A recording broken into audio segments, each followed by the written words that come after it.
Hey, this is Rob. This is episode 142 of the Folly Coffee Podcast. Let's get it brewing.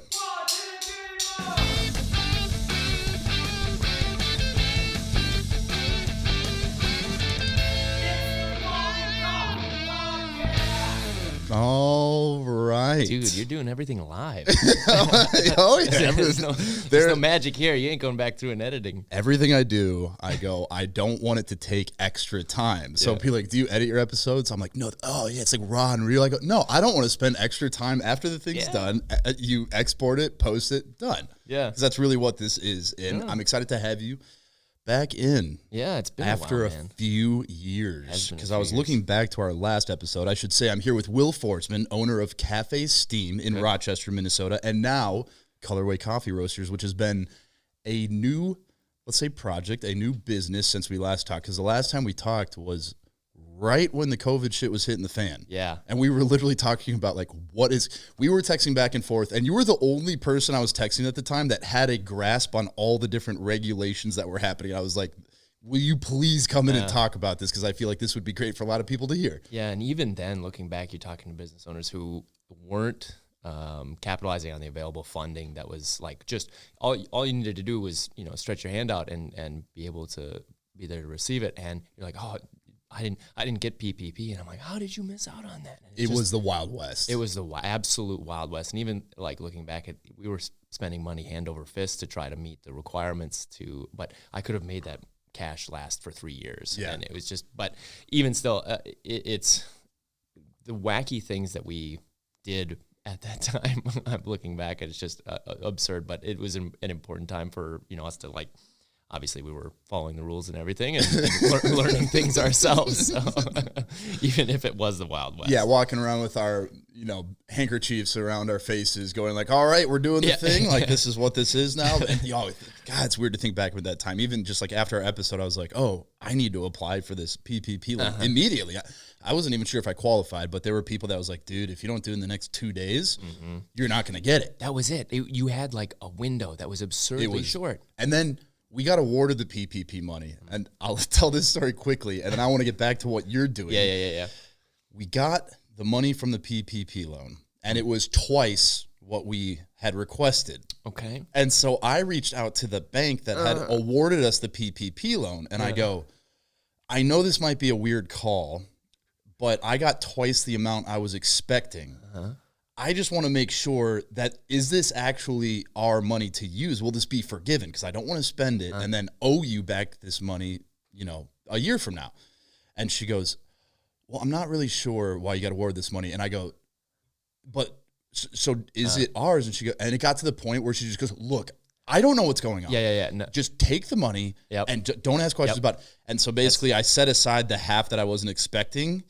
That's a good move. I go, I'm not going to spend this. I'm going to wait like 5 or 6 months. And then sure enough, a few months later, they're like, hey, remember that extra money we gave you? Thank God. That's actually not yours. We need that back. So but that's an example during the time. I can imagine that call being like, hey, we're going to pretend this call never happened, from the banker's side of just being like, hey, we're going to pretend this never happened. It was funny. It was the professionalism. Like, hi, how can I help you today? What, let me look. And then eventually. She wasn't typing anything. And then eventually it just cracked. Eventually. I don't know. And you're like, here's the human I'm talking to. Yeah. And then seeing the articles now coming out about where PPP money went, it was like, good places. Okay. I was on, if you were doing so fraudulently, you're probably one of the least, causes of issues for the entire program, because there were people who were just, applying for it, didn't have businesses, just opened up an LLC and then fraudulently, all kinds of stuff that were working through the cracks. But yeah, it was a very interesting time, but I'm glad that it was available. It's important but you can see that there are kind of tailing problems associated with it now. Yeah. Years later. But that's when we last spoke, was during that time. So a radically different mindset. And I think you and I have always connected, and just even before we started recording, I was like, shit, we should be recording right now. Because this is, I think we got half the podcast over with right before we started recording. But the strategy of specialty coffee and kind of looking at what specialty coffee is, and not just like staying hyper focused on like what it has been, but where is specialty coffee going? And I think the way that you've built your businesses is really reflective of what I've said. I think this is a great strategy of, I got the advice early on that if you're going to start a coffee business, either start a coffee roaster first or start a cafe first, whichever one you're more passionate about. And I kind of see that. I don't know if this was your intention the whole time with Colorway Coffee, but you built up Cafe Steam now to 3 locations, and then late 2021, you launched Colorway Coffee. So I'm really curious about the thought process of that, because I'm going to be honest, as a coffee roaster, it is one of those worries you have that you're like, oh, if I have a customer that's growing rapidly, at what point are they just going to say, you know what, I'm going to start roasting my own coffee? Yeah. And I'm very curious about the thought process on your end that went into it and the decisions you made to say, hey, now is the time that we're going to launch our own coffee roasting business that's going to not only service our cafes, but it's also going to serve wholesale and retail and launch into that. Yeah, so I think those conversations started about a year and a half after we initially opened the coffee shop. And a lot of it is a financial discussion of like, okay, we see that there's a margin associated with purchasing coffee from a roastery that is active. And in order to, make the business more whole, it's appropriate to vertically integrate or to add services that you're able to control not only the means of production, but also widen that margin a little bit. So, since then, of course, the C market prices skyrocketed and green coffee is far more expensive. So I think that margin that we were hoping to save at that time is now incorporated into the green coffee price. Yeah. But even if you were buying from a roaster, those prices would have spiked at the exact same percentage. Yeah. And what was important was to be able to have a model that would be able to sustain the roastery itself. So I think one of the issues when you're kind of filling 2 buckets is that you're not going to be able to support the other business while you're doing it. If you jump into it as something else and the coffee shop's still too small to be able to support the roastery, now you've got 2 sinking ships that are taking on water that it makes it very difficult. So getting the coffee shop to a point where you're like, okay, we're doing X number of pounds per month. We know that if we roast that amount per month, we'll be able to pay rent and payroll associated with it. And then anything on top of that with wholesale customers or anything like that will only make the business more sustainable. And so it made sense financially. It also made sense because my passion is in coffee. And I really started getting into the weeds and learning coffee and understanding it as much as I could. But that doesn't prepare you for what roasting actually is. And I say actually is there's a lot of mysticism about how much control a roaster has over the flavor profile of a coffee. You do have a considerable amount of control over the flavor profile of a coffee, but a lot of it comes down to that agronomy, it comes down to that processing, and then how it's being prepared. There are so many variables that go into making just an okay cup of coffee, and getting from point A to point B, it can be messed up, at any point. So a lot of learning to be done in context of actually roasting, but it was important for us to be able to have the 3 locations so that we could not set them aside in any way, because I still play a very active role in each of our stores, but be able to focus your time and energy on that different company. And over the last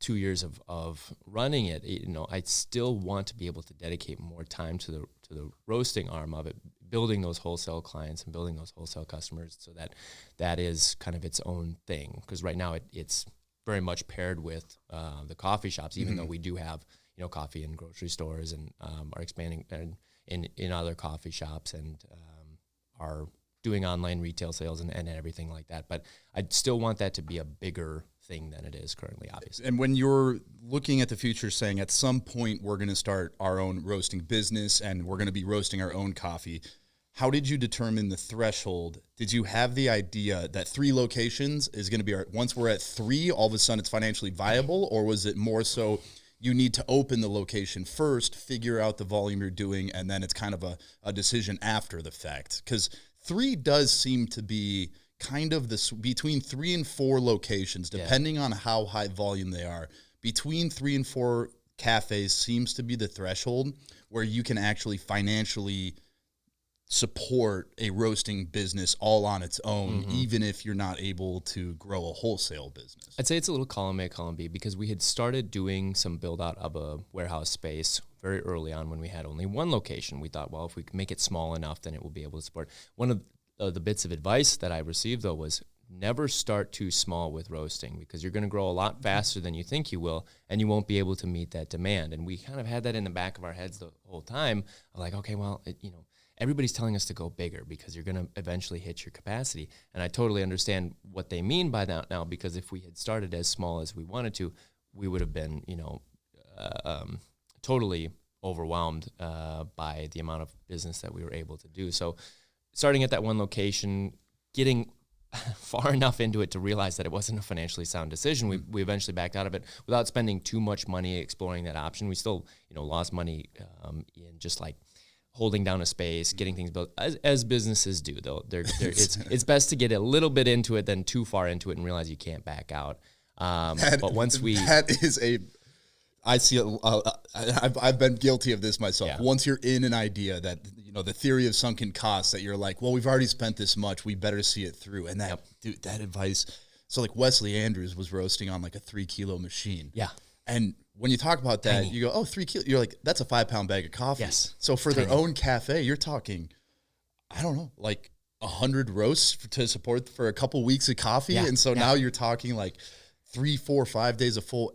And the window for opportunity for like new wholesale customers especially, it's pretty far and few between that an ideal customer comes along that they're like, we want really great coffee. It's someone you want serving your coffee. They're open to working with you. And then you're like, but if they sell 100 pounds of coffee a week, we can't. You can't put a new roaster in 2 weeks. Exactly. And so that advice, and like that's why we roast in the shared facility. That was one of the major benefits, was they have 3 sizes of roasters. Yeah. So it's like, we're starting on the smallest one, but you get to that point. And so you back out of this warehouse, say, okay, this is not a smart decision. Despite how much we've cost, we're going to back out of this. You're at one location.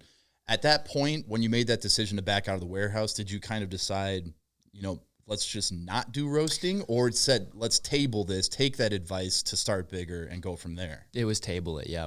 I think the actual final nail in the coffin was we were quoting out for roasters, quoting out for catalytic converters, because we wanted to do it ethically. And we were working with a mechanical engineer for the HVAC.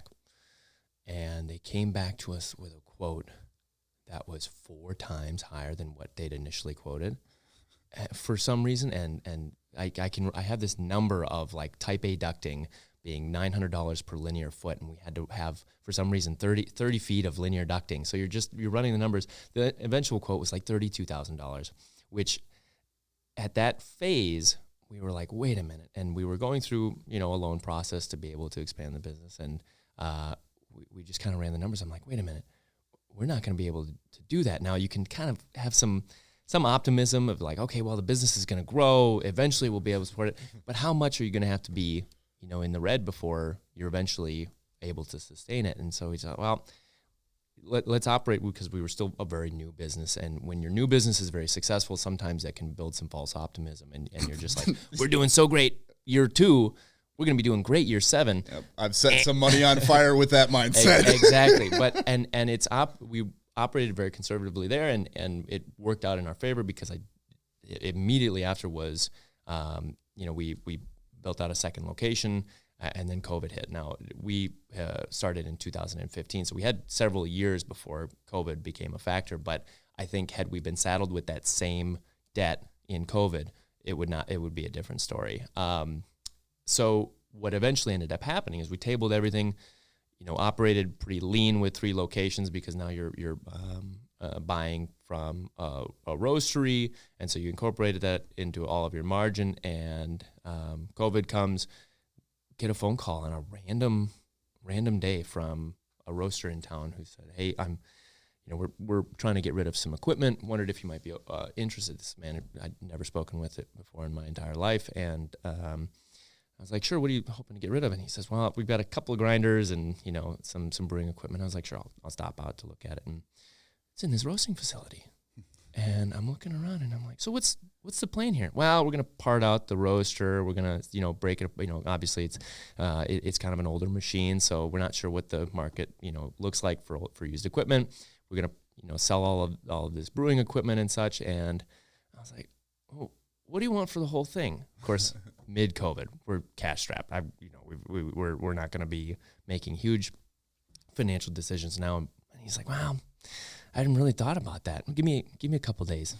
Sends me a text the next day, and it's a number that I'm like, holy smokes, we could do that. We could do that tomorrow. And I went to my partners, and this is something that we'd been ideating for years now, and we all kind of came to the agreement. We want this yesterday, right? So let's do this. Let's move fast on it. And we were able to do so, and it was something that just kind of fell into our lap. And I was so appreciative to be able to have that opportunity to come in and look at that space, and the former business owner for being able to take on that risk. And it was not his entire business. He worked at IBM, and this was kind of the side thing. And but they'd really kind of taken on, it was a very, very small space. And there was also,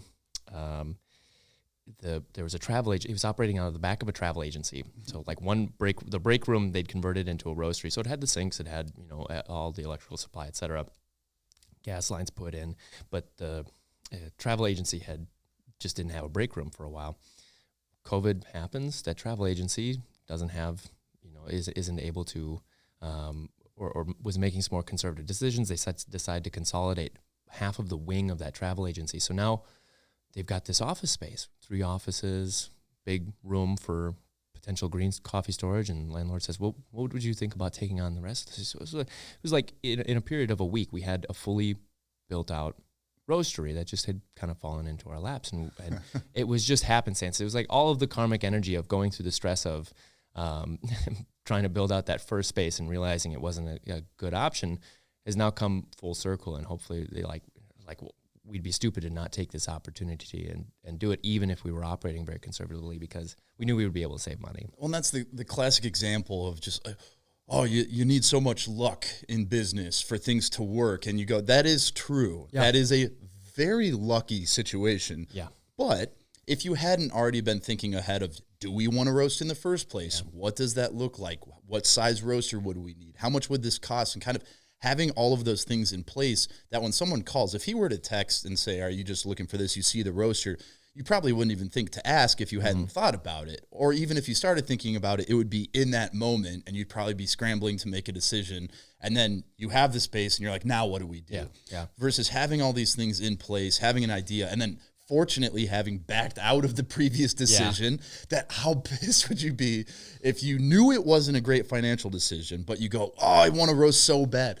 It's like the emotion in decisions and making that decision. Oh no, but I want to roast so bad. We're going to do this. Yeah. And then figuring out that existed and that he'd be willing to sell that. Yeah. You'd After be the like, fact. Right place, right time also requires somebody to know what the right place and right time is. Recognizing an opportunity and actually striking while the iron is hot. It's not as easy as you might think, because there's still an incredible amount of risk. Because let's say you jump on that roaster, you're roasting, and it's shit coffee. That reflects on the rest of the portfolio. Yeah. Eventually, the business starts to stagger, and you're not able to sustain it, and then it's a domino effect of things not going well. So you get this space immediately. There's this office space that opens up. So you have this full-scale roastery that fits your needs. What are your next steps after that? Because that seemed to happen super quick. But you have all these you have these rough plans in place of here's how we would do it. Did you have something in place, like already planned out, or how much planning did it require after the fact that you've now got the space available? That's where a lot of the learning on the fly came. I knew I had a tough conversation coming up with our roastery, who we had worked with so closely on a number of our build-outs, equipment provisions. We had a lot of equipment that was on lease from them that we needed to resolve. So the first thing that I did, once I had kind of a horizon of like, okay, we need to be roasting autonomously in 2 months.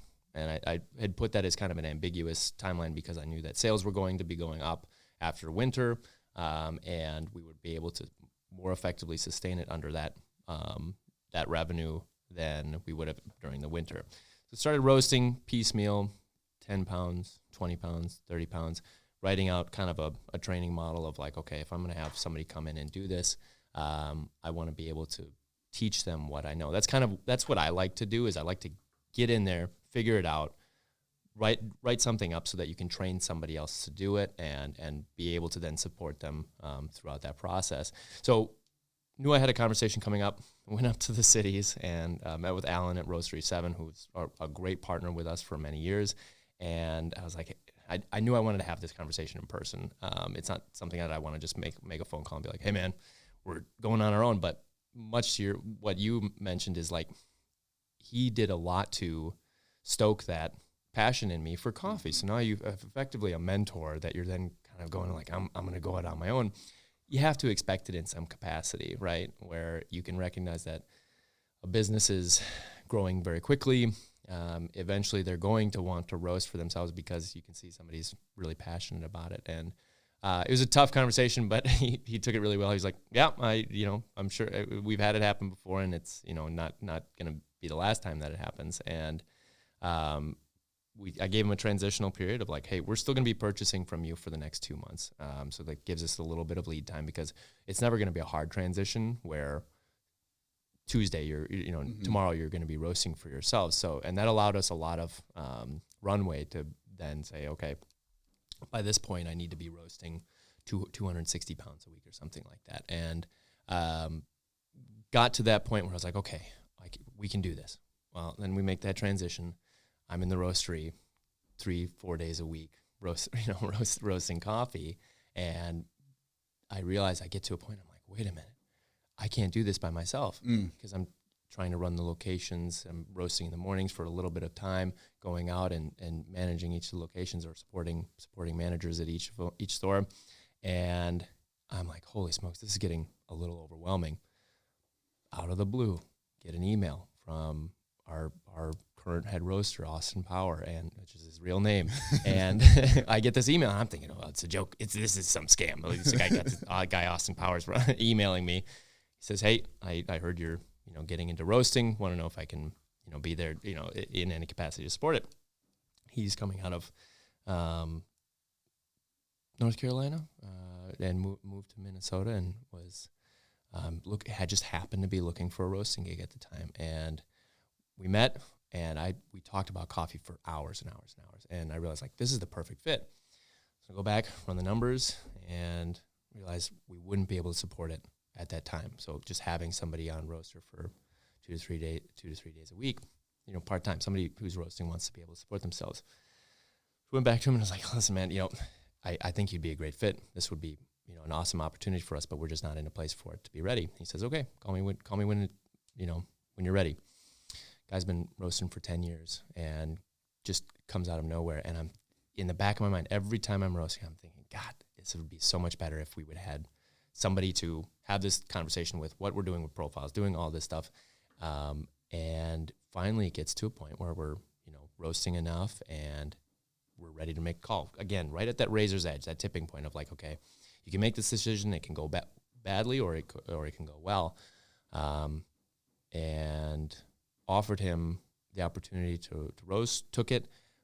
The catch being he is also a barista, so he can pull time on bar and work with the coffee, and that's awesome because it gets him, in the roastery and supplements any additional with time on bar, and he's fantastic. I mean, I truly couldn't do it without Austin. Yeah, and you seem to look at financially impactful decisions because when you look at these two decisions, when you're looking at this, $32,000 quote for venting, that you go, okay, so are we willing to take on debt to open this facility? Well, this facility could increase our margins. It could expand our operations. We could start selling wholesale coffee. That's an additional revenue stream. These are all hypotheticals of here's what we could do. Yeah. And you decide that's not worth it, because it's like once you've spent the $32,000 on that vent, that's not an asset. That is, you can't sell drywall. You're not selling venting to someone, and so you look at that and go, this is a form of debt. I'm not taking that on. It's the value add is all hypothetical at this point, versus when it comes to people, and you have this opportunity of someone who's been roasting for 10 years, and you go, is this going to stretch us financially? Definitely, for the size we're at. Yeah. And you're looking at where you would need to be, and again, you're looking at a hypothetical situation. But that vent isn't going to help you sell more coffee. It's not going to increase the quality, the story, just the overall thoughtfulness of your program. versus having that person in there is definitely going to do all those things. Totally. Then you look at you're in there 3-4 days a week, and this is something I struggle with a lot. I still make deliveries, and people. I do too.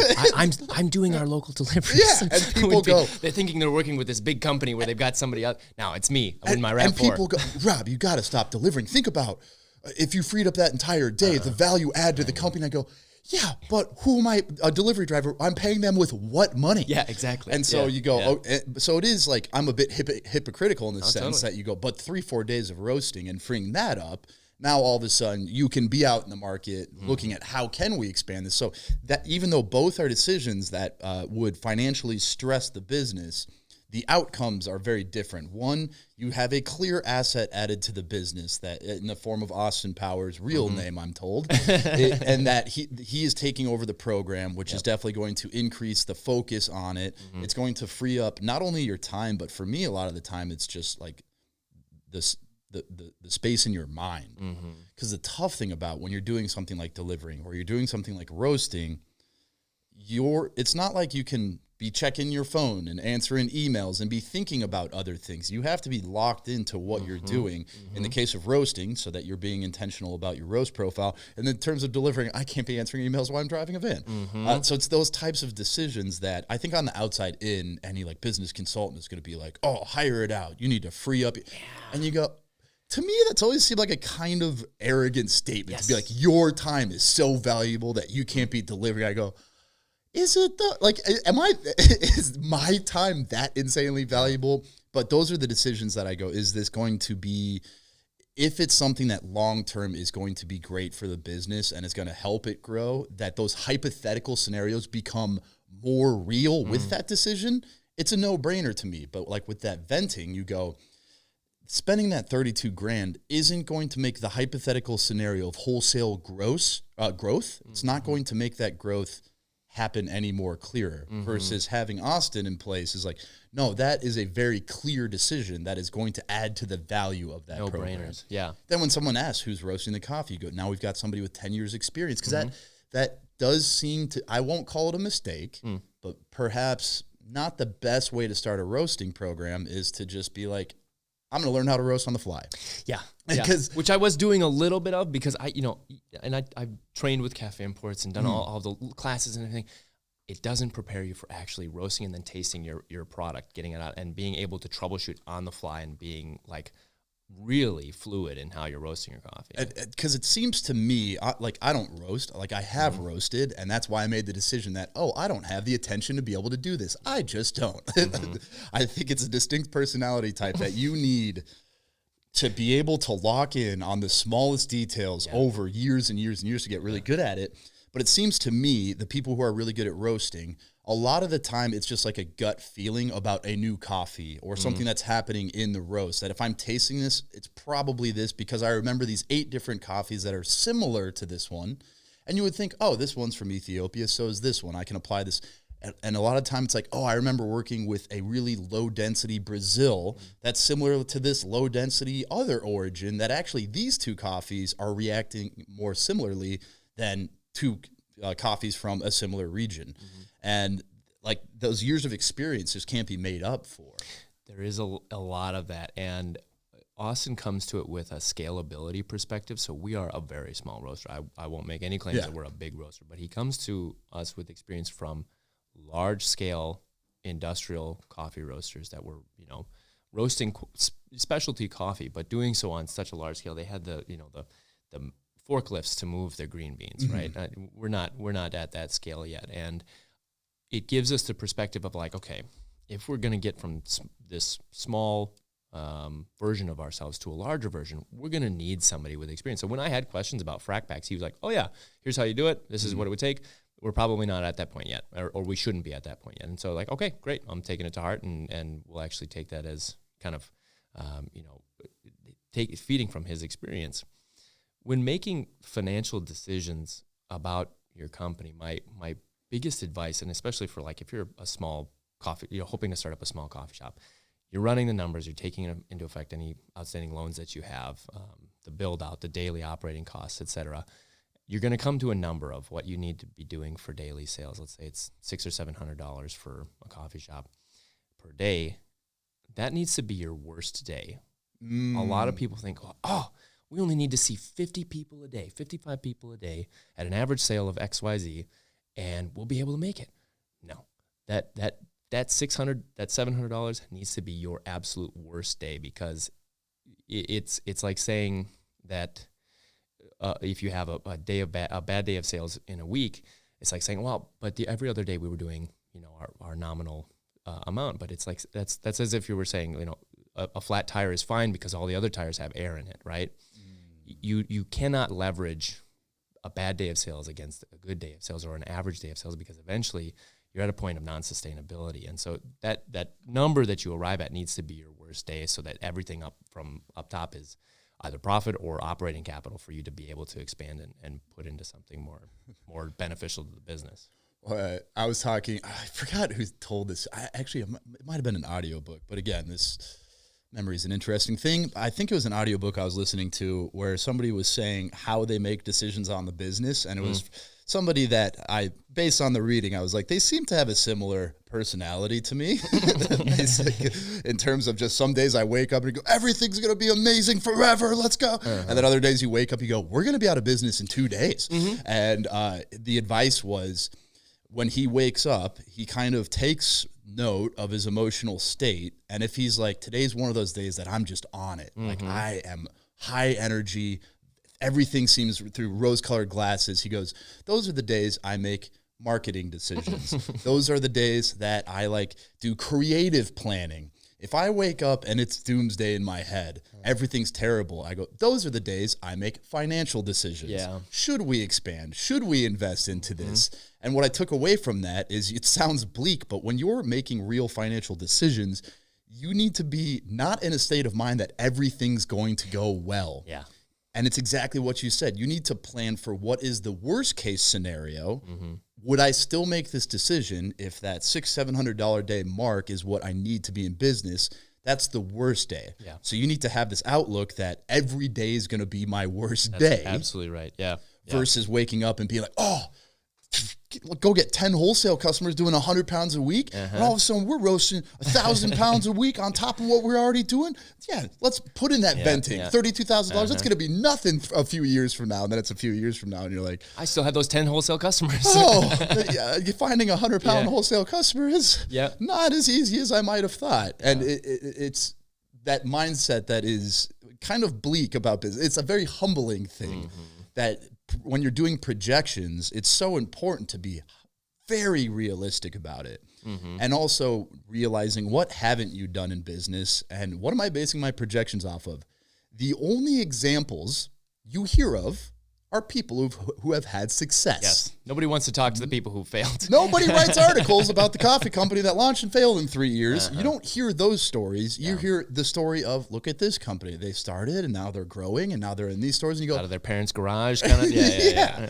And so but that's one cool thing about this podcast that has been for me, is I'm talking to businesses of all range and all different categories and different sectors in food and beverage, and hearing really realistic stories and hearing about those failures and about the things that went really well. But that's one of the side effects of, I think, this era of social media, is you're only seeing the positive. Presenting the story, yeah. And so everything looks like, holy shit, I'm not going to do a post about, hey, want to let everyone know we just lost this customer today. Hey, I haven't paid myself in a couple of months. I didn't pay myself last month. Why? Well, we had to buy coffee. Very awesome. Because it is one of those things that it's like you want people to associate your brand with just like a really great feeling. Yep. You're selling a story first, and that's what attracts the customers. And if you do see some businesses putting out the sob story of like, and sometimes you can, leverage the heartfelt part of it. But over time, if you keep playing that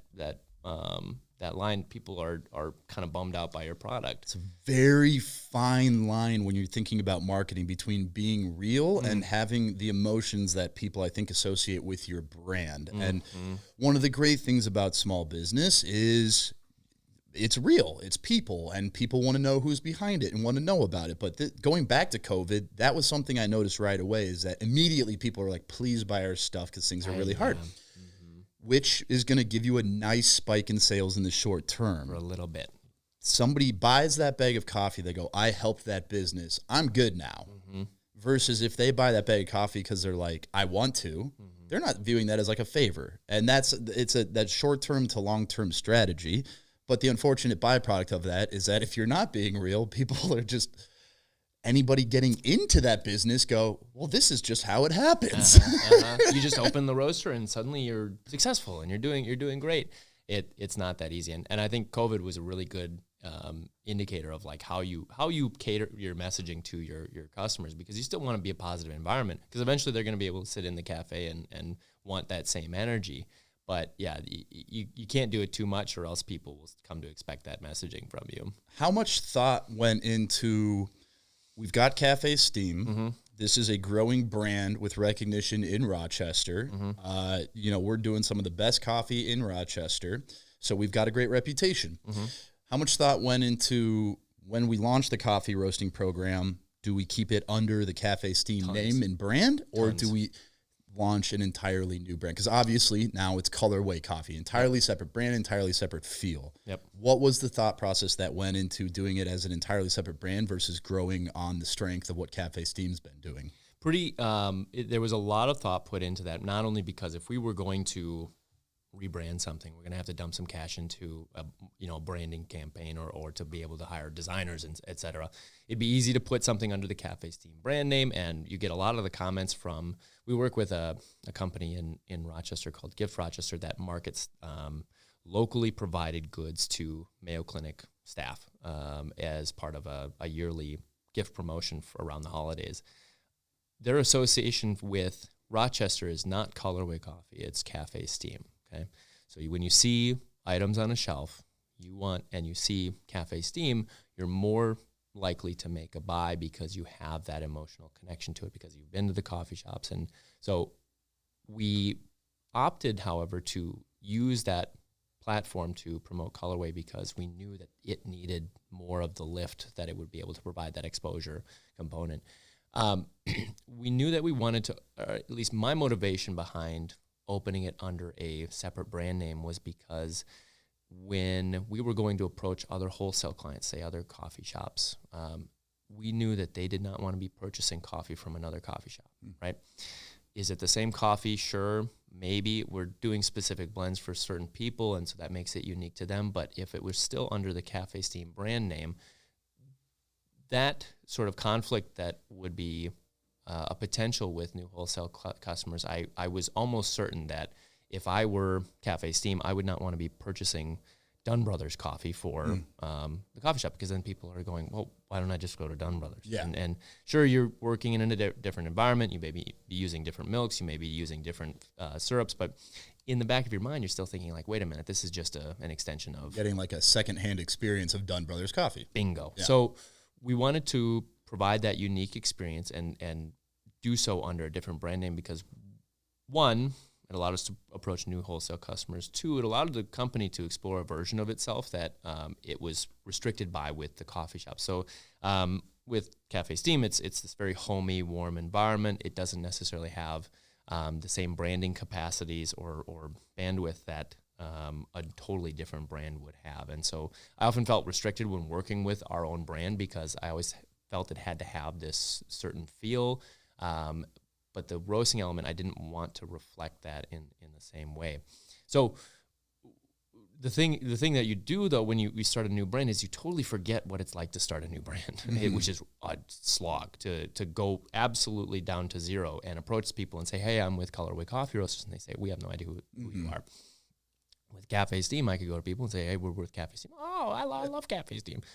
So that's been very humbling because you're doing not only the growing of a brand and attempting to provide people with a connection with a new brand, but you're also doing cold call sales, which is incredibly vulnerable. And it is rejection therapy to the 10th degree. I don't know how much cold call sales. That's where I live, baby. And I'm so jealous of that because that's where you cut your teeth is in distribution for beer, correct? Yeah. And that's you would just approach people like, hey man, we're a beer company, and like you got that experience. I'm teaching myself how to do cold call sales, and I'm not great at it. And part of it is because,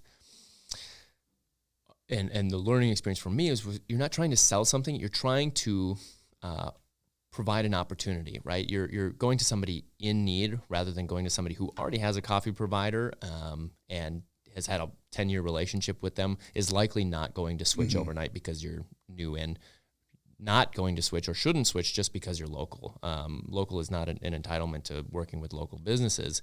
You need to have a good product and be there at the opportunity to be able to provide them with something that they actually need. So, and the other part of it too is when you're thinking about marketing and communication to your customers about what it is you do. One of the difficulties I think of potentially starting the brand under the same cafe name is now you're trying to communicate to customers two different businesses under the same name. And now all of a sudden you're having to debate whether it's social media, email marketing. When we're talking to people, when people say, what is Cafe Steam, instead of having to be like, it's cafes and we do wholesale coffee, the two businesses are much more specified in terms of what they do. So when you're talking to a new potential customer, you're directing them to the Colorway Coffee website. You're directing them to the Colorway Coffee messaging. If it leads them to a website that is about the cafes, they're going to have to do some digging around to even find out about the wholesale program. The initial message might be, oh, they're focused on their own cafes and they happen to roast coffee, versus the coffee side of Colorway. You're saying this is the focus of this separate business. This is why it's, and just learning the importance of SEO and what people are searching for. And I've learned the value of incoming leads over the past couple of years, that it's like, because we're so hyper-focused on wholesale, fortunately now we show up higher when people are searching for those terms versus the focus purely on a shop. I personally think that the separate brand direction is a great way to go. And obviously that decision, if you're someone like Starbucks or Caribou and that brand is so strong that it'd be stupid to do that.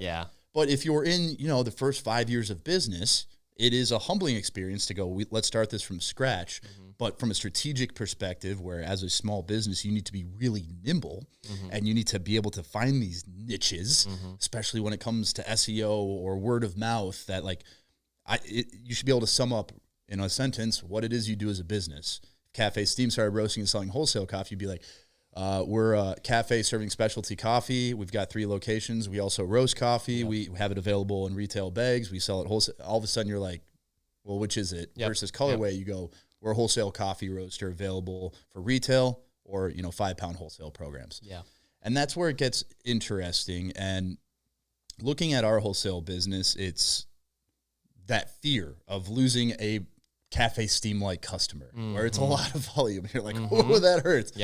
That it starts to become, you realize how important the services that are not coffee are in the wholesale program. Man. And that's what cold calling is you're getting a brutal education about why people don't want to work with you. I know why you don't want to buy my coffee. And frankly, I wouldn't buy my coffee either if I were you. And I'm not going to provide you with espresso machines. And while we can provide, for small businesses, brewers and grinders, et cetera, I will not be able to get your high volume cafe to a point where that larger entities would be able to throw in $20,000 worth of equipment to be able to support you. So, and that's where that cold calling, you start to learn about all these non-coffee needs, and us being primary.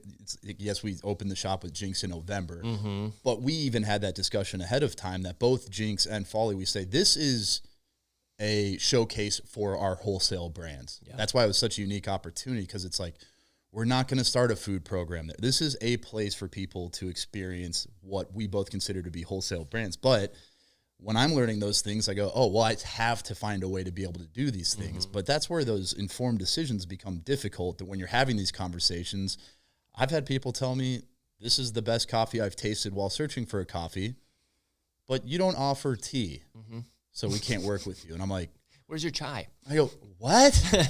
We're a coffee company. And they go, yeah, but this other company has decent coffee and they have all these other things. So it's that learning experience of wholesale that those cold calls become really difficult when you leave a meeting and you go, well, shit, yeah, if I was in their position, I also would have told me no. Yeah, and the entry point is $0, right? Where you don't have to give them any money other than what you're purchasing from them for you to be able to have 20 grand worth of equipment show up out of nowhere, which is a tough pill to swallow, but it's important because it gives you an objective, right? So as you're growing your business, you're hoping to eventually get to that point where you're able to do that.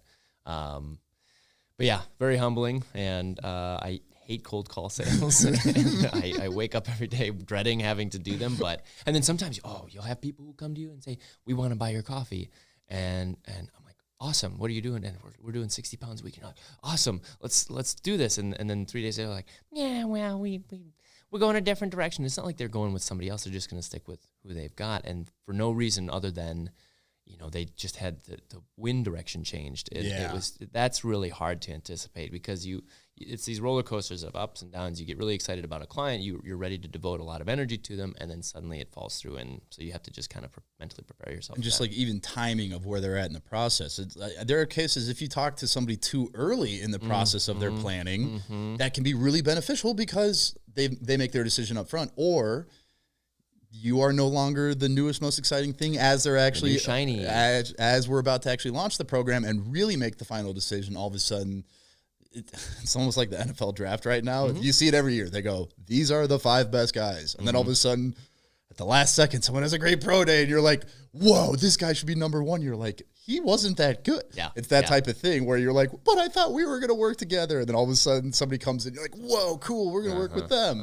And there's so much timing and like intangible things that go into these decisions that it can be really frustrating about it. But is like cold calling is, I don't mind it.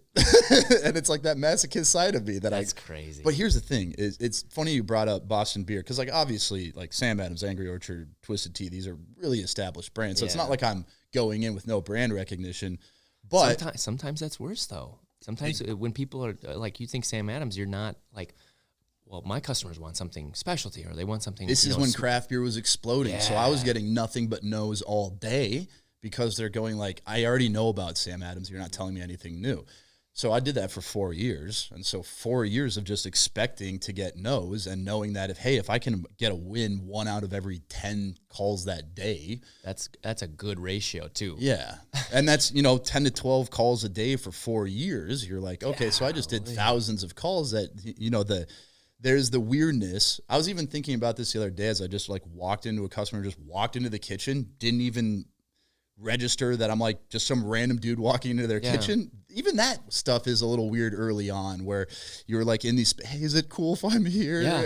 And then now you're just like, oh, I should probably be a little more cognizant as though of you this. Work there. Yeah. And those types of things. But it's the repetition of that rejection therapy is that great phrase that you go, this is the mindset I have that people say that's probably not healthy, is if you wake up in the morning and assume everything is going to go wrong that day, and everything goes wrong that day, you go, I predicted that perfectly.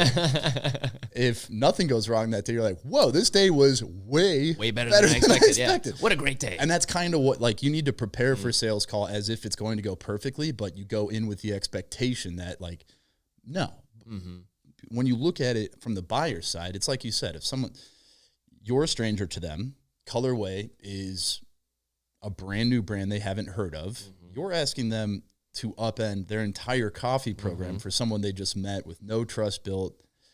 It's a huge ask. You get lucky though sometimes. Sometimes you'll have folks that are with a larger company, but they're really not satisfied because the customer service is not individualized. So we've been able to pull a couple like that where I'll go in and be like, hey, we're a local brand, we're smaller, blah, blah, blah, blah, blah, which is important to me and important to them, and it resonates. And they're like, yeah, actually, this would make sense. And you're like, do you do equipment servicing? And we're like, well, let's take a look at what you got. And I'm like, yeah, I can figure that out. And like, that's fine. But by and large, it's really tough to go head to head with those larger companies. Yeah, and you just need to figure out what you're really good at. And unfortunately, a lot of the time, it doesn't come down to coffee, oddly enough. You need to have absolutely stellar coffee to stand a chance. Like, they need to taste yours and go, yes, this is better. And when I was first starting, I was like, that's how we're going to close. They're going to taste it, be like, this is better than what they're serving. That just gets you to be able to continue talking in that meeting. If they taste that coffee and say, I don't like this, then the meeting's over. They're not even going to consider it. But if they taste it and go, Ed, this is fantastic. This is better than what we're serving. Sometimes you can get multiple phases in there too. Like you get what was it? We got the head chef, and then I had a meeting with the sommelier, and a meeting with the CEO, and I'm brewing coffee for them. Wow, this is great. Your pricing looks good too. And they come back to it, and you like each phase, you're feeling really good about it, but then it sinks because you can't provide. And then the current supplier, they can reach out and be like, hey, you might just be getting used as leverage. So you go, hey, we're thinking about switching over. I've had that before, yeah. This is great coffee, and here's the price. And then they go, hey, our supplier just cut us 15%. Yeah. Which, again, if you're that supplier and you go, I'm either going to lose this customer or I'll just make a smaller margin. Out my margin. I guess. And that's why, it sucks if someone comes to you with that as a current supplier, is you kind of have to draw a line in the sand at some point, because that's an unsustainable long-term plan. But so when you're looking at Colorway, this kind of goes back to the conversation, to bring it full circle, of what we were talking to right before. Do you have an idea of who your wholesale customer is as you're going out and looking? Or is it kind of, let's do these cold calls and figure out is the best fit? Because it is, like I've said before, few and far between the perfect customer that's like, I only care about coffee. The price is not important. I want to work with a local provider. I have all my own equipment. By the way, it's the latest espresso machine, the best brewing equipment. We know how to dial it in ourselves. No education needed. Our baristas are actually probably more skilled, and you're like, and we want to use your coffee.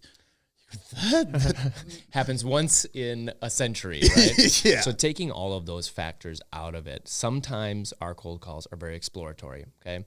You're kind of, and you've said it, you're expecting a no. Sometimes you're looking for a no, but you want the why associated with it. So frac packs were a really good conversation as to, before we started, of like, all right, why is it that our, the threshold for entry on a client is not there, is because we're not offering frac packs. And it's like, okay, well, we know we're not offering this service, but why can't we offer this service? And part of it comes down to, an ethical decision of like, okay, how could we change our model to be able to accommodate this customer? Would it compromise any of our other endeavors? Like, pre-grinding coffee for one is something that we really don't want to do. But if the cash is green, at what point would you do it? But big picture, you don't want to compromise your brand, because if somebody has an experience with it at that end point, it reflects then on the rest of the portfolio. So like you said, you want somebody who is trained, works with the product, is familiar with working with the product, and able to represent it in the best way possible.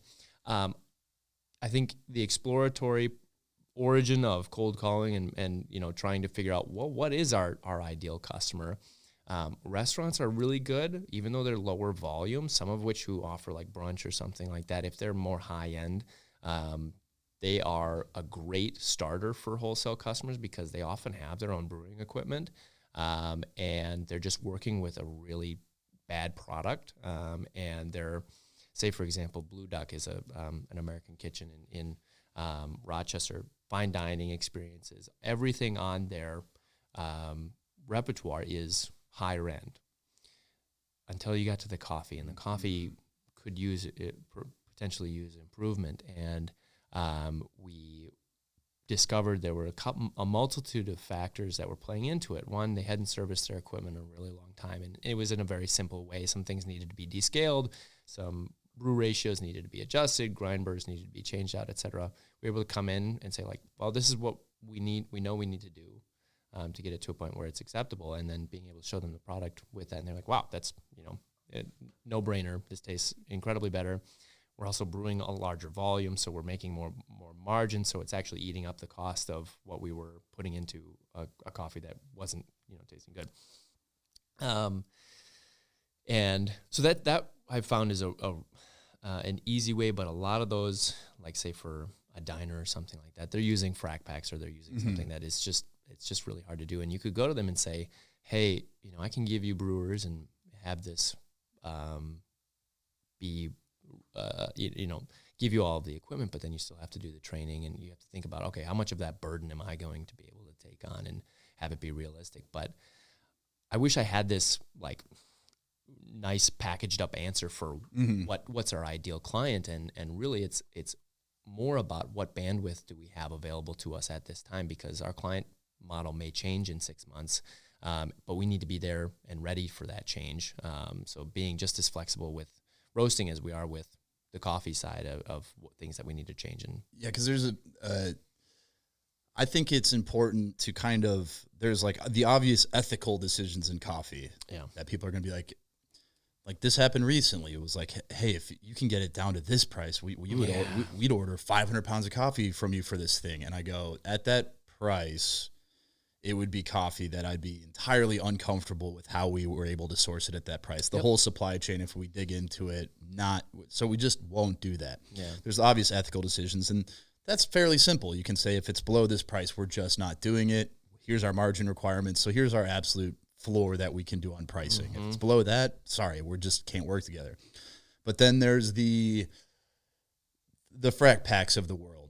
For anyone listening, frac pack is the foil packets that have pre-ground coffee, and so it eliminates the need for a grinder. It's really common in like offices or restaurants that don't want to have a grinder taking up space, or just having to deal with that. You're just ripping it, dumping it into the filter, and then it's brewing. That's more of like a directional decision of what do I want my brand represented as, or how our coffees are being consumed. And that's what we were talking about before, is like grocery stores. When we launched in 2018, at least in Minnesota, I think people in the specialty coffee world viewed it as like a step down. We're not putting our coffee there because it would greatly hurt our brand. And my thought process that I was saying before is, no, it's not the best place to get coffee. Even if you're delivering locally, it's probably a couple months off roast, not ideal. But I'm looking at the other coffees on the shelf and looking at the data going, well, 60% of people buy their coffee from grocery stores. They think this is what coffee tastes like.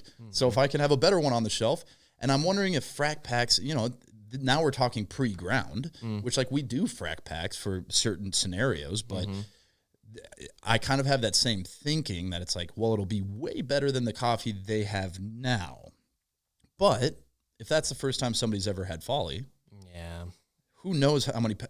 It's tough. How many packets are going in there? To someone who hasn't been trained, they just put the one in there, and then you've got a cup of like tea water. How are they filtering the water? Or somebody rips 4 of them in there, and you got jet fuel, and then it's a ton of different factors that if that's the first time somebody's ever had Folly, they go, I don't see it, I don't get it. It's not any better than what I've had in that cafe.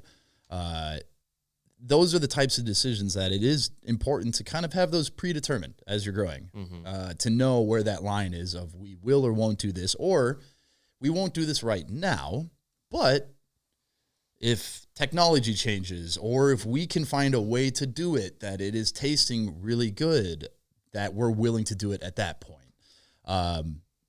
What changed over for me with the grocery stores, because we're now in a handful of grocery stores hoping to expand it, was I had a user experience where they came to Rochester, went into a grocery store with the goal of trying to evaluate the ecosystem of coffee in Rochester, and all that was available to them was coffee not from around here.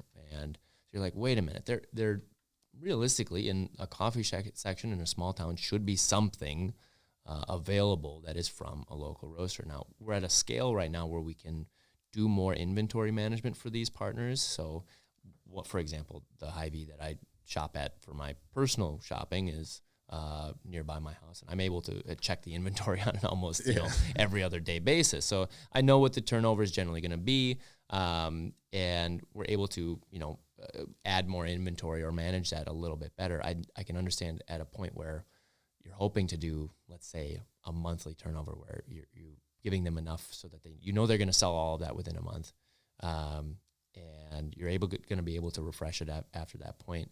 But you want to lower the threshold for a quality experience to meet the the accessibility point that most people operate in. Yeah. You made a good point of what percentage of people are actually using pour overs in their home. It's 2% of people, and yet all of your marketing material are for pour overs because you're trying to advertise this heightened experience or this culinary experience. Most people are brewing it on a Keurig. A lot of people are taking your coffee and brewing it on a Keurig. 30% of homes have a K-Cup machine. Yeah. But the most common one is still a drip coffee brewer. Which is great. And then it becomes this balance. And you can see where this theme of like, how do we want our brand to be perceived versus the potential for volume sales is this constant battle that you're doing as you're looking at potential areas to sell more coffee. And when you're thinking grocery stores, that one was obvious to me. I go, this is so many people who've never even thought about specialty coffee that maybe I can get them to start thinking about it. And when you're looking at like social media, you're like, well, pour over looks super sexy. It's the best way to make a single cup of coffee. But if 2% of people are doing that at home, and that's exclusively how you're showing your coffee being brewed, 98% of people are like, oh, that looks really cool. I don't do that. I don't want to do that. Yeah. It's that balance that, well, if all of a sudden we just start doing all drip coffee makers, now are people going to be like, oh, this must not be a great coffee brand? So it's like a chicken or the egg situation that you go, do people perceive brands in grocery stores as being low end? I think that has shifted a lot over the past 5 years. If our coffee is only being showed on drip coffee brewers, is that going to make people think it's just not that great of a coffee?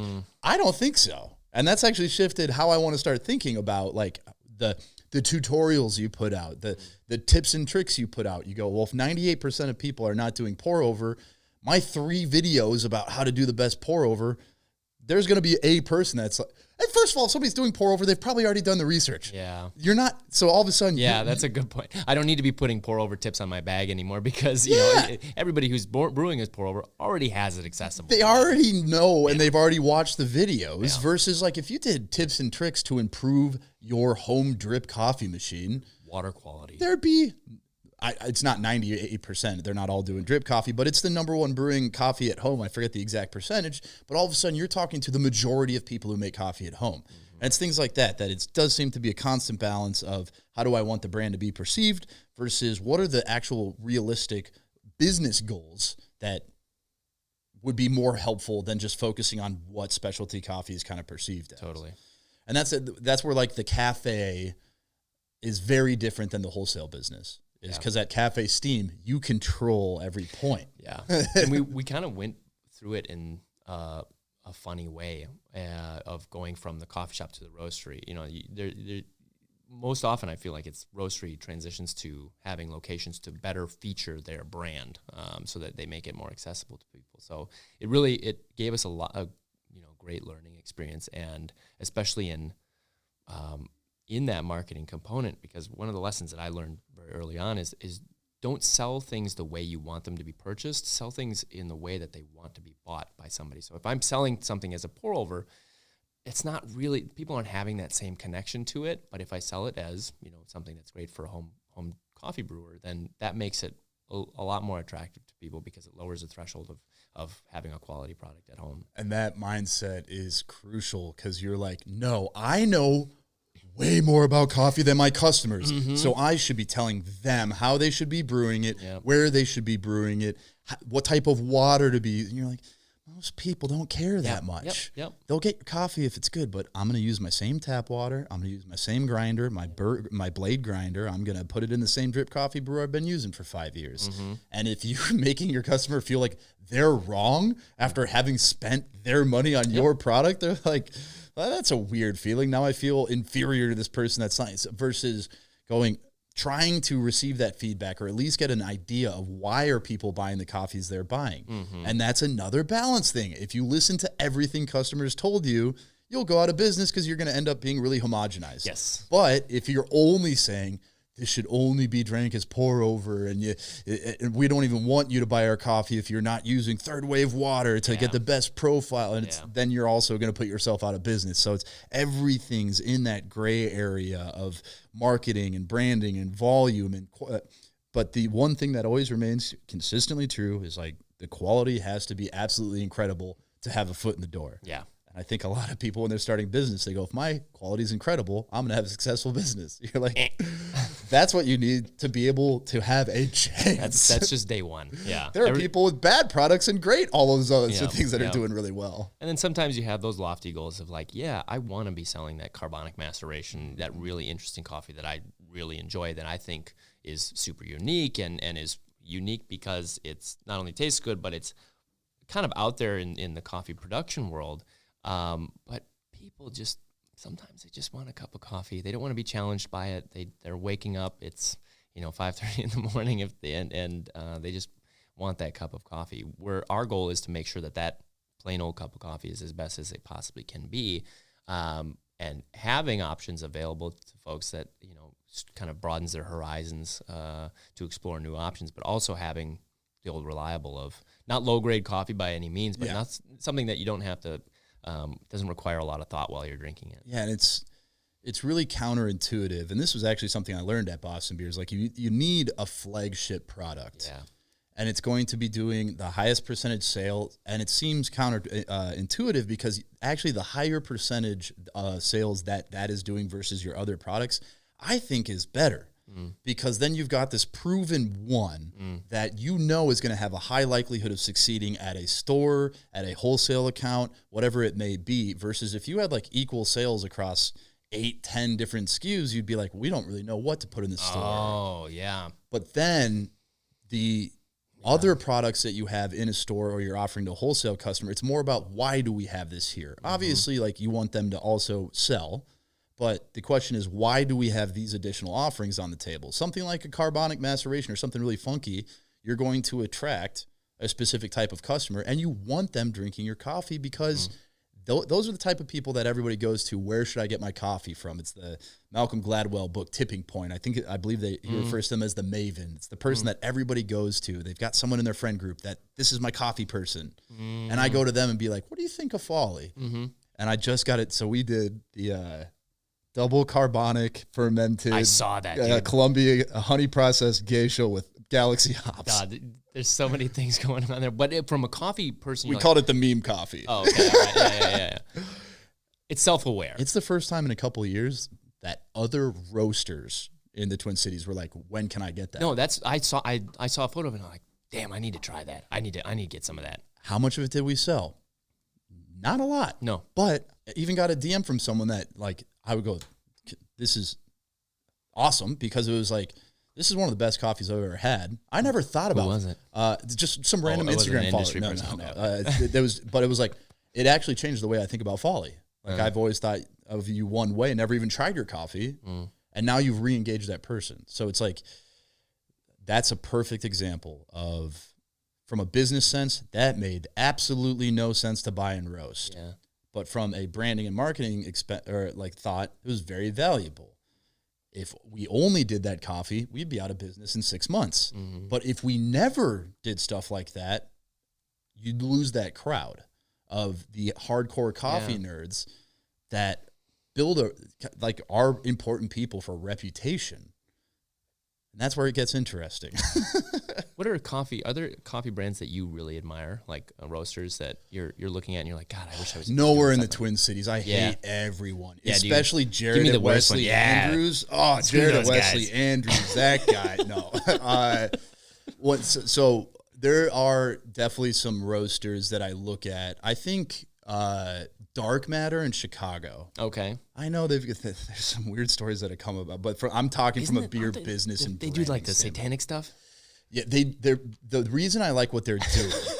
It's not necessarily satanic. If that's who I'm thinking of. I think someone who was religious might not be crazy about everything they do, but no, it's just like they do like. Oh yeah, the blend they released recently definitely had kind of a satanic vibe to it. Hold on, but I gotta look these guys up. They do some things from a business standpoint that I think are really cool. Is they have their standbys. The branding is absolutely gorgeous. The coffees are stellar. And then they'll do really stupid, weird shit that as a coffee professional, I go, I have to try that. Jeff went to Chicago. The only coffee he brought back for me to try was a Malort barrel-aged coffee. Oh, my God. Why? But Jeff bought that coffee and brought it back. He goes, I want you to taste this one. So you go, that's so weird and stupid that it re-engages you with the brand. But if you get any of their staples, you're like, these are great coffees. Yeah. And sometimes you need this almost weird out there thing for somebody to go, I want to try that. Sure. Like our whiskey barrel aged coffee we did for St. Patrick's Day. Like that's a great example. That coffee turned out stellar. Mm. And when you're looking at who's ordering it online, you go, a lot of these are first time customers. There are customers I know that only order our limited releases. If we stop doing weird, funky, experimental limited releases, we'd lose that customer and they would not really ever think about the brand again. But that is the cool side about having the wholesale side separately is you can start to do limited releases. And that's where having the 3 locations is awesome is you can do limited releases and you have a place to sell them that's not just online. Yeah. So all of a sudden you're going, if we can buy a super limited amount of this coffee, now we have a place to sell it that you go financially, it's not worth the time, it's not worth the money, but you're keeping people engaged to like remind them that it's like, no, we're doing killer coffees over here. Let us do this crazy one to remind you that hopefully you drink that and go, actually, I haven't had their house bean in like 5 years. Maybe I should try that again. Because if this is good, maybe I'm just like misremembering about that. And if that experimental coffee bombs, you can just put it in a cold brew. That we would just have to charge $20 a glass for that cold brew. So I do need to absolve dark matter. I'm thinking of Dark Arts coffee. Dark Arts. So Dark Arts does the satanic stuff. Dark Matter, they look far more wholesome. Dark Matter is more like graffiti, but they did just release that. I was like, it's a skull on a trident. I'm like, I can see where someone would say it, but I think they do it really well. I'm trying to think of other brands on the fly in terms of like, because the flip side of that is you can rattle off brands that all have the exact same way they focus on coffee. Here's the roaster, here's the origin, here's the processing method, here's some flavor notes that are only relatable to professional baristas or coffee tasters, and then here's the thing about how we source the finest ethically sourced coffees from around the world and roast them intentionally. And so I like the brands that like Dark Matter is one. Like you go down there, each cafe is different. Yeah. All their cafes have different names, and then it's just like served, Dark Matter coffee here, and it's like each one is its own unique personality. We do that, but it's all under the Cafe Steam brand. Like each of these our locations is so totally different from the other one because the ecosystems are different. And they do it to the extent where each one has a different name. So you're like, oh, do you want to go to the mothership? Do you want to go to this location? And then the branding says serving Dark Matter coffee. So it's almost like that's an indication that's like Dark Matter is a wholesale available coffee, and these are our representations of our cafes. I think they're probably the most unique that I walked in. I was like envious of their branding, the way they communicate the coffees they were doing. And then also during that had some of the best, like I had a whiskey barrel aged shot while I was there. That was like, this is also really well executed. Trying to put me on the spot here in terms of other brands, but I think overall I am seeing a shift of people learning that it's hard to build a brand off of just focusing on origin. And my mindset on that has always been is people saying, well, you have to put it because you need to represent who you're roasting. Go to the farmer and say, hey, I think I can sell more of your coffee if I don't focus on that. They're going to say. Or if it's, there's the marketability part of it, like if an origin is called like the dog barf Guatemala, you're just like, we got to change his name up a little bit. But like our bags, you can find the origin information of the farm and everything on the website, but it's not on our bags. No. Most people don't care. No. So if I go to a farmer and say, hey, if we do it this way, I believe we'll sell this much of your coffee every year. Would you be offended if your name's not on the bag? They go, you're buying a couple pallets of it, right? Yeah. Okay. It is almost this like, oh no, we need to be the ones doing this. And the farms are like, we want to sell more coffee. Yeah. All we care about is, well, I shouldn't say all they care about, but from their perspective, they need to get coffee out. And if it improves the how quickly their coffee is moving, that just makes the most. It's almost like if you phrased it, hey, would you rather I do only single origin and it's your coffee and we put the name of every detail on the bag, or I could put your coffee in our dark roast blend that we're going to do 5 times the sales on of this one specific release. Which would you prefer? They'd be like, put me in the blend. Yeah. It's that kind of thing. That it's kind of how I look at it, where you go, it's just because it's how everybody is doing it doesn't mean that it's necessarily what's best for everybody. Yeah. No, and I think you have a really refreshing perspective because more power to them, the folks that are just hyper specialty focused, and that's where I hope to kind of have my core values are in just like Yeah. really representing and high traceability, great ethics, not compromising ethics in any way, but still creating a product that is realistic to the end consumer, where I'm not having to read three paragraphs of a description to be able to understand what a coffee might be. As important as those are to have in the back end where it's available to you if you want to continue to learn about that coffee, it doesn't need to be necessarily on the bag, or, you know, if on the bag, it doesn't need to be like overwhelming in any way. Yeah, and it's one of those things that I think from a quality perspective, like I will say this to this day, I'll put our coffees on the table with anybody, our entire lineup. Yeah. Like, I'll put them on the table with anybody. But you have coffees that I remember. You had a Ugandan natural a couple of years ago. I was like, wow, this is a great coffee. Because first of all, I rarely have coffees from Uganda that I'm like blown away by. Yeah. And, you know, naturals carry with it that same, you know, kind of like, yeah, but it's a natural. So, you know, as much as I love them, you have coffees that stand out amongst the rest. Yeah, and we're never going to sacrifice quality because of that, because I need to be able to say that I'll put our coffees on the table with anybody. But then on the other side, you go, now how do we get more people to try this? And it is the branding and marketing of the wholesale coffee, which is exciting to me. That I go, it is exciting to me when I learn that only 2% of people are doing pour over. You're like, oh shit, I've been doing this. My video is wrong for like the past 3 years. But all of a sudden you're thinking, whoa, now there's a whole population of people that I haven't been communicating to that this is going to resonate with way more. And they're the ones buying the bags of coffee at the grocery store or online and brewing it at home. That I think one of the keys is like, as opposed to getting, when you get the nose and all that, is to be like, this sucks. To be like, okay, there's still a ton of opportunity out there. And you have to get really excited when you kind of learn a new thing and you're like, whoa, shit, I've been doing this wrong and still finding any level of success is always kind of exciting to me. Yeah, it's really, it's sobering to look back on the mistakes that you've made. It's like, I can't believe we got to this point of like being able to, oh gosh, there are so many mistakes that a person can make, but it's important to be able to make those mistakes and learn from them. And then that allows you to have that same excitement to grow your brand. Yeah, and to have made those mistakes and be like, we're still in it. Yeah, like, I know. That was pretty much like all of 20 and 21 was like, if I could list the mistakes and be like, holy shit, how did we make it through that? But we're still here. What's the one thing you look back on and you were like, dang, I really wish I hadn't done that? Okay, so built a new website right when COVID hit. I remember you did that like overnight too. Over a period of 3 days, I slept like 6 hours. Yeah. It was bad. But launched a new website and it was like, whoa, online sales obviously are spiking, but like they were sustaining. Sure. And then we relaunched the new website. And I was like, whoa, this is creating even more growth.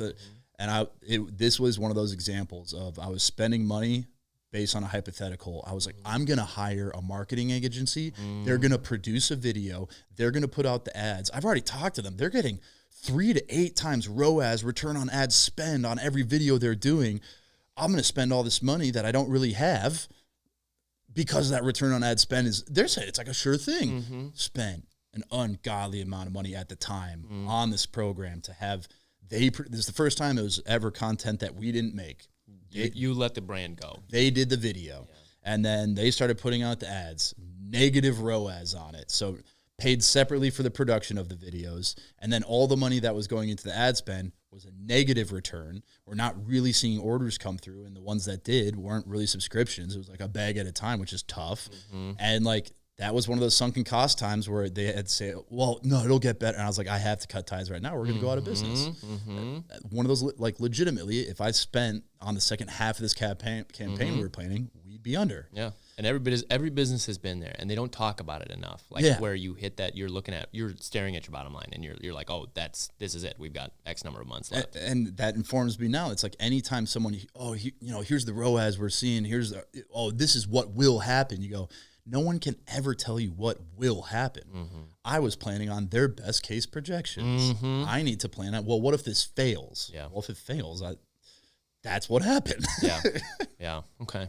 Yeah. And everybody was filled with, and what time of year were you doing that campaign? That was probably like late 2020, early 2021. Same time for me. Yeah. That was, when I made like, I wouldn't say the bad financial decisions, but where we were like the tightest was I would say post-COVID, where the drawdown is starting to happen, where people aren't quite as willing to spend money as they were. To come out of this like I thought we were on the upswing, right? Yeah. It was the opposite. You were on the downswing, and everybody was going for the pitch. Yeah, and it's the lesson I learned from that I apply to everything now is that there is almost never one knockout punch. Is if we do this one huge move, it's going to change everything. If we do this one huge campaign, if we just need this one big move, and it's going to alter the entire direction of the company. It's the smaller, consistent jabs that over time you need to make just smart, smaller decisions that build on themselves over time versus being like, we're going to blow our entire budget that we don't really even have, that I'm budgeting on this ROAS that they've given us, that we're going to be making this money back the second we spend it. And then that didn't happen. I was like, well, that's risk. We have no money left after that. But there's some businesses who have that one punch, and it's great, but their business is built off of that one punch.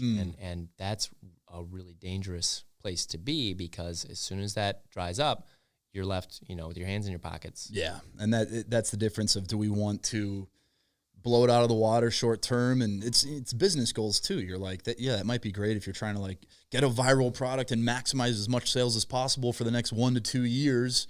And then once this fad or trend reverses, then we're just out of it, or we try to sell it when it's at its peak or whatever. But if you're trying to build something like, especially coffee, I don't think there's going to be some huge trend or fad in specialty coffee beans that happens where you're going to explode on something like that in the next 6 months. No, but it is amazing to see how much the coffee landscape has changed for specialty coffee in the course of the last 10 years, because, I remember having like your a varietal listed on the bag as being like, oh my gosh, that's super specialty. But again, that's not something that's a long-term, brand builder, right? But you have to be able to move with the ecosystem and be able to adapt to certain things and evolve. But you can't change your brand overnight to accommodate for some flash in the pan thing, because that's super dangerous. Yeah, man, it'll be really interesting to see the landscape in the next 5 years. I think it's going to continue to change, and it's going to be that constant balance of where the volume is, where the people are drinking coffee currently, to how much can you influence them to be able to change their drinking habits. And it's always somewhere in the middle. Yeah. Because we're all, everybody's doing pour over because it's the best way to make coffee. But what if we could get that 2 to 9-10%? And what if people brewing with drip coffee makers bought an SCA approved drip coffee maker? And it's just like, what are the things that are going to move that needle of quality of coffee up overall? And there's not one punch. There's not one. Every Kickstarter right now for every new hand grinder. Yeah, I knew you were gonna say hand grinder too. This is gonna change the way people view. No, it's not. No, man. It's not. Yep. It might look sexier. It might have the brand name. It might have the endorsements. But there's not. Buy it because it's sexy, not because it's gonna make better coffee. Yeah, it's you're grinding coffee and putting it in hot water. There's not gonna be one major thing. Like really, the Keurig is the last huge game changing thing, and that brought the quality of coffee down. So now the specialty coffee industry is going to be there to catch and adapt to meeting Keurigs. As awful as it sounds, I think my big prediction for coffee roasters is that they're going to start to see a lot more of that. You're going to start to see names that you wouldn't assume starting to sell in K-Cups. And I think Peace Coffee just launched their line of pods, and I think that's where you go get the balance of the quality, the potential brand view versus the potential volume that's there. And that's the constant kind of battle you have to have as a business decision, knowing that if you start doing that's the way I view it. And this will kind of be my last thought, is like, I try to view it as, if this was somebody's first exposure to Folly, would they think, this is great coffee, or would they not?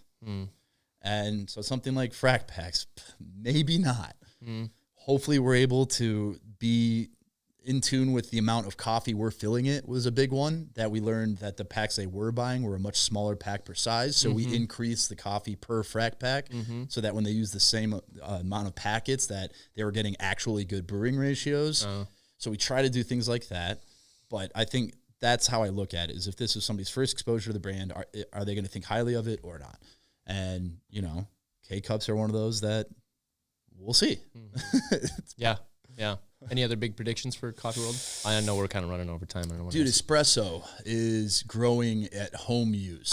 That was my 2020. That was we are selling so much of our espresso because people they say I'm drinking espresso every day and I could see it because I remember trying to buy a home espresso machine during COVID and they were all sold out, and I was like, oh, this is the next thing. And so like Nespresso, those are surprisingly impressive little machines for what they're doing. Mm-hmm. I think once somebody cracks the code, and this might be where like a coffee brewer could come along, is there something in between? Like I have a Breville at home, but those, I got mine like refurbished on the cheap, but like brand new, those are like $600. Mm-hmm. That's not cheap. Mm-hmm. Is there something in between like the $100 Nespresso where you need the specific pod? Is there something that's going to come along that's more affordable but still makes great espresso? Like I love the Flair manual espressos, but no one it takes a hardcore enthusiast to want to do that at home, I think. Yep. And they have a great business because there are a lot of those that aren't going to spend on that amount, but like something that is both convenient, makes great espresso, and is easy to use at home. But I think home espresso consumption is going to continue to go up. I agree. That is one that, like, our espressos are a bestseller too, the SOB. And I'm like, I do think a percentage of that is people that think espresso is a different type of coffee. Yeah. They're just making it in their coffee maker. Yeah. Which one of these is espresso? And I'm like, well, they're all espresso. Some of them you might not like as espresso. But that's one where you go, I'm not going to sit here and try to explain it to every person. If you like it, great. I'm just going to make it espresso. Yeah, exactly. Yeah. But outside of that, I don't know. It's kind of tough to predict where things will go. And Minnesota's, I think, the most unique market in America because we have cafe imports right here. Yeah. So your threshold to start roasting is one bag of coffee that you can go pick up directly from the warehouse. You've got Mill City here. Yep. So your threshold for getting a 3 kilo, a 5 kilo, 10 kilo roaster is, so it's like the predictions for what happens in the Twin Cities, I think, is really different on a regional or national scale. Mm-hmm. I've been saying this since I started Folly, but the number of roasters is going to continue to increase. Mm-hmm. What used to be local used to be like, is it made in the same region? And then it was, is it made in the same state? Then is it made in the same area code? Mm-hmm. And then eventually it's going to be like, is this made in the same zip code? Is this in my neighborhood? Yeah, exactly. And so that's that whole, like, the way people perceive local is going to continue to radically change in coffee. Yeah, no, I agree. I think for my predictions, K-Cups, I think you're going to see a lot of roasters starting to get into more higher consumer level stuff.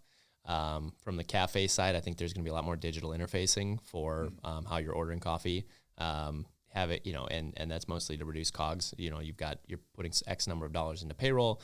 What if you just had somebody order on a tablet and still be able to talk to the barista, but the barista's back there making the drink? And I think I wouldn't be surprised if Starbucks started to do that, because Starbucks, as much as especially coffee wants to hate them, they set the tone for a lot of things. Yeah. Every time Starbucks starts doing something, the rest of the coffee market needs to be there to answer the call, because you're going to have people coming and asking for the iced caramel macchiatos, and you have to be there to offer them something else, or be able to kind of bend with it. So, yeah, I think those are my two biggest things for at least the next 5 to 6 years. Yeah. But and then the last thing, which we already mentioned, is I think the wholesale roasters, and this is like where I think about a lot of the time in terms of Folly as a business, is it's going to be the non-coffee things you can offer that are going to determine the success of your business. Yeah.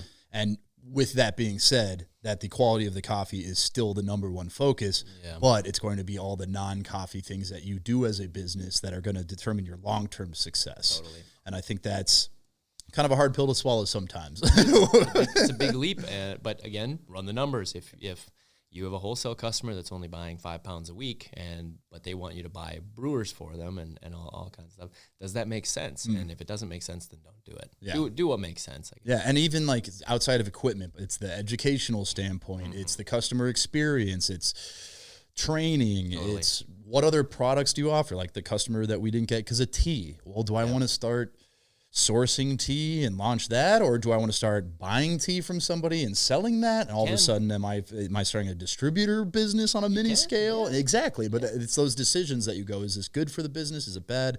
Does that help us? Is it going to hinder us? Mm-hmm. And like, yeah. Too much to think about.